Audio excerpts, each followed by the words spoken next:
Le premier argument, c'est que on veut que le Québec soit libre.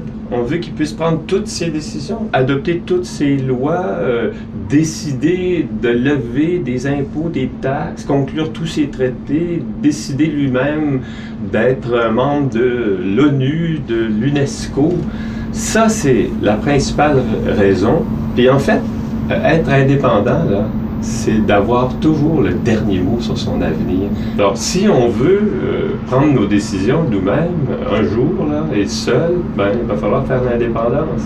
Et là, on est moins que 25% là, au Canada, alors qu'on a déjà été 35% et plus. Et une façon de mettre fin à notre statut de minorité au sein du Canada, c'est de devenir un pays, devenir une majorité dans notre propre pays.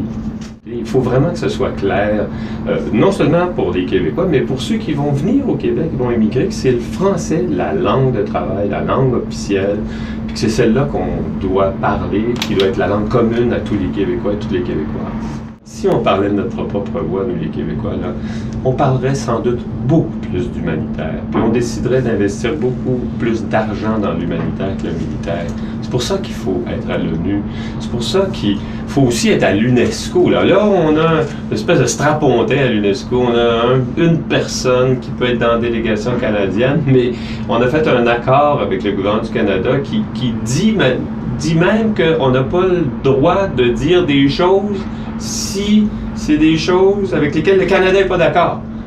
Être un pays, ça fait une différence. Ça permet de dire à nos propres entreprises, puis à dire aux entreprises qui viennent de l'étranger, qui vont être accueillies à bras ouverts, qu'il y a quand même un environnement à respecter, des travailleurs à respecter, puis il faut créer des conditions là, qui permettent à notre économie de profiter de la présence de ces entreprises sur notre territoire.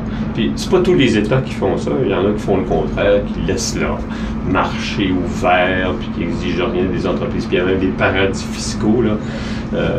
On ne veut pas de ça au Québec, mais on va être capable de décider que c'est pas ça qu'on veut au Québec. Puis en plus de ça, vous savez que Ottawa donne beaucoup d'argent aux artistes québécois, de notre argent, de l'argent des Québécois. Puis là, des fois, ils décident de ne pas en donner. Par exemple, quand Robert Lepage se présente devant Téléfilm Canada, puis il veut faire un beau film à partir de son œuvre, la trilogie des Dragons, ben non, le Téléfilm Canada, il n'en donne pas. La SODEC au Québec trouve que c'est assez bon, là, puis ça mérite d'être soutenu, mais pas le Canada. Alors là, ils décident de ne pas le faire, le film, parce qu'il n'y a pas assez d'argent pour le faire. Puis c'est nous qui déciderions avec nos critères qu'est-ce qu'on doit soutenir, si Robert Lepage doit être soutenu ou non, et qu'est-ce qui lui serait offert comme soutien pour faire du cinéma au Québec avec des acteurs québécois. Puis il y a toutes sortes d'exemples comme ça qui justifient qu'on soit libre, là. Sur toute la culture, c'est comme le ciment d'une nation. Puis on est très fiers. On a réussi des grandes choses, mais je suis convaincu qu'on réussirait encore de plus grandes choses au plan culturel si on était un pays indépendant. Il y a tellement de chevauchements, tellement de ministères en double. Il y a même un rapport d'impôt en double. Dans un Québec souverain, il y en aurait juste un rapport d'impôt, puis l'argent reviendrait tout à Québec, puis il serait dépensé au Québec. On n'aurait pas toujours besoin d'aller quémander de l'argent à Ottawa, puis d'aller chicaner pour avoir des transferts plus grands en éducation et dans d'autres domaines, là. Et donc, il y aurait des économies importantes qui pourraient être réalisées là, si on éliminait, comme on le ferait dans un Québec souverain, tous les chevauchements, puis les ministères en double, puis les Téléfilms Canada, puis qui font la même chose que la SODEC, puis le Conseil des arts du Canada qui fait la même chose que le Conseil des arts et des lettres du Québec. Alors donc, tout ça aussi, c'est un avantage qui résulterait de la souveraineté du Québec.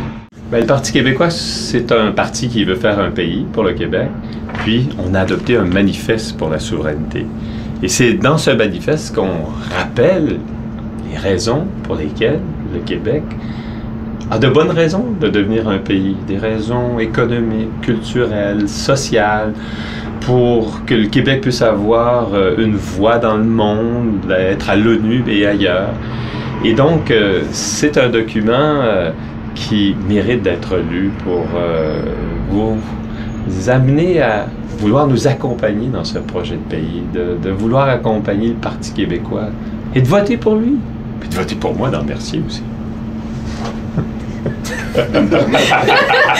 Pour lire le texte du manifeste pour la souveraineté, je vous invite à vous rendre sur le site du Parti québécois à l'adresse www.pq.org/manifeste ou vous rendre sur mon site à l'adresse www.danieltur.org ou encore sur mon profil Facebook.